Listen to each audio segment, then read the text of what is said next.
গিয়েছিলাম আজকে হচ্ছে আমার গ্যাদাবেলার বান্ধবীর বিয়েতে। হ্যাঁ, এবার গ্যাদাবেলার বান্ধবী বলতে তোমরা অবশ্যই অনেকে কনফিউজ হয়ে যাবে। হ্যাঁ হ্যাঁ হ্যাঁ, সব কিছু বলবো এই ভিডিওতে। হ্যাঁ, ভিডিও কোয়ালিটির মানে কোয়ালিটিটা হতে পারে একটু ডাউন, কিন্তু তোমরা একটু অ্যাডজাস্ট করে দেখে নিও। চলে গিয়েছিলাম আমার সে ছোট্ট বেলাকার, ওই জন্যই বললাম আমার গ্যাদাবেলার বান্ধবী, যেখানে আমরা নার্সারি থেকে ক্লাস কলেজ অবধি আমরা পড়াশোনা করেছি। সত্যি কথা বলতে সেই বান্ধবীর আজকে বিয়ে। হ্যাঁ, আর গিয়েই তো আমার আরেকটা বান্ধবীর সাথে দেখা হয়ে গেল, আর এটা ছিল বান্ধবীর বেবি। কত কিউট না? হ্যাঁ, আর গিয়ে দেখতে পাচ্ছি আমার গ্যাদাবেলার বান্ধবী কিন্তু বিয়েতে বসে গেছে।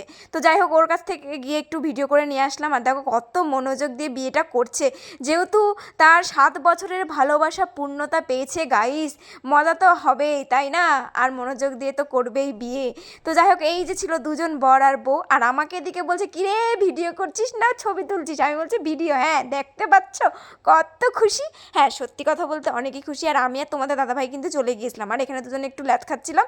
তারপরে এদের কিন্তু সিঁদুরদান হয়ে গেল, মানে বান্ধবীর বিয়ে কিন্তু অলমোস্ট হয়ে গেল। আর এই যে ছিল আমার আর একটা বান্ধবী, তো দেখতে পেলাম দোলন।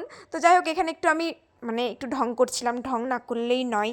তারপরে তো হয়ে গেল সব কিছু কমপ্লিট। তারপরে এই যে ছিল আমার বান্ধবী, হ্যাপি ম্যারেড লাইফ বান্ধবী, অনেক ভালো থাক, সুস্থ থাক আর সুখে সংসার কর। তারপরে কি খাওয়া দাওয়া করে বাড়ি। তো টাটা বাই, কেমন লাগলো অবশ্যই জানিও। Tata bye.